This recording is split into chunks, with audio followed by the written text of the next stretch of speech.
নমস্কার, কস্তুরীর গৃহকোণে সবাইকে warm welcome. চলুন, বেরিয়ে পড়েছি। আজকে যাব মেলা দেখতে। মেলাটা অনেক দিন ধরেই আছে, যাব করে আর যাওয়াই হয়নি।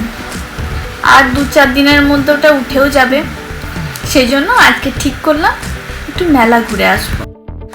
আপনারা জানেন তো, আমাদের অ্যাপার্টমেন্টের নিচের থেকেই টোটো পাওয়া যায়, তাই সেখান থেকে টোটো নিয়েই বেরিয়ে পড়েছি।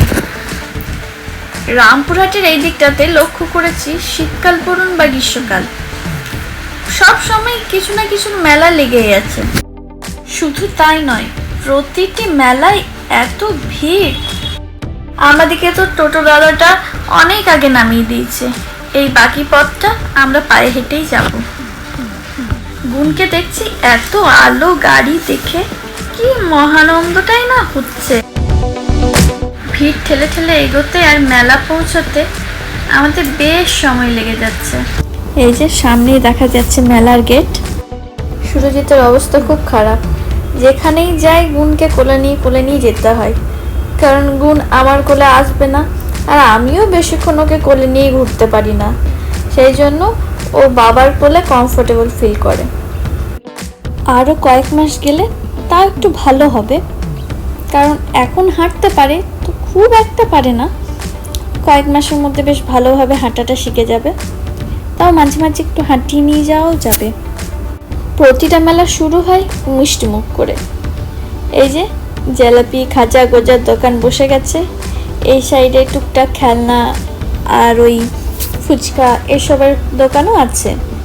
তবে আমি এখন সংসারী মানুষ হয়ে গেছি, মিষ্টি মুখ করে ঢুকবো না, বেরিয়ে একটু জিলিপি কিনে ঘরে নিয়ে আসবো, কারণ পরে 1-2 দিন রেখে রেখে রুটির সঙ্গেও খাওয়া যাবে।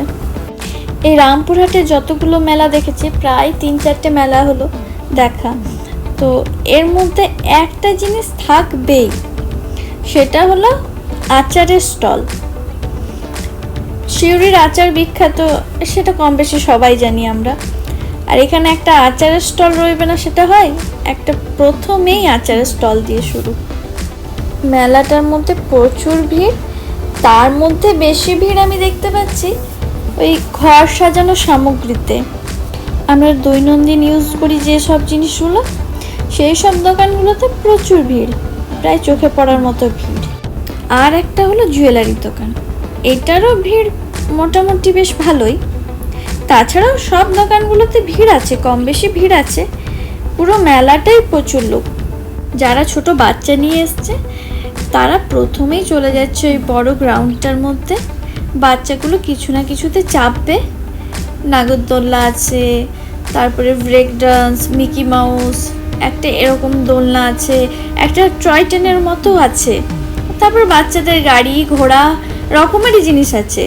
ওগুলো ছেড়ে আর এই দিকের মা কাকিমাদের বা বাবাদের কিছু কেনার জো নেই। তবে মেলার খাবারের কোয়ালিটি খুব একটা ভালো ছিল না। 2-3 রকম খাবার ট্রাই করলাম, তো সেরকম ভালো লাগলো না। এখানে কয়েক মাস থাকার সুবাদে কিছু মানুষের সঙ্গে পরিচয় হয়েছে, সেই জন্য এই মাঝে মাঝে তাদের 1-2 জনের সঙ্গে দেখা হয়ে গেছে।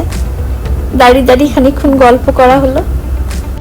এই মেলা ঘুরতে ঘুরতে আমারও কয়েকটা জিনিস বেশ পছন্দ হলো, তাই 1-2টো জিনিস আমিও নিয়েছি।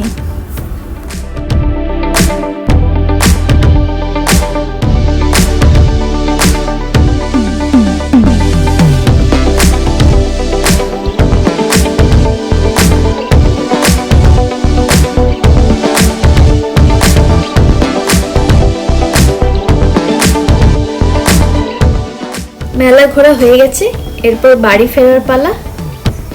টোটো করে নিয়েছি। আজকে আপনাদেরকে রাতের স্টেশন দেখাবো। এইটা রামপুরহাটের স্টেশনের সামনেটা। আপনাদের সঙ্গে এই সামনের দিকটা কোনোদিনও শেয়ার করা হয়নি, কারণ আমরা ওই শর্টের রাস্তায় আসি। চলুন, ভিডিওটা আজ এই পর্যন্তই। সবাই ভালো থাকবেন, সবাইকে ভালো রাখবেন। ভিডিওটা ভালো লাগলে লাইক করে শেয়ার করে দেবেন। টাটা।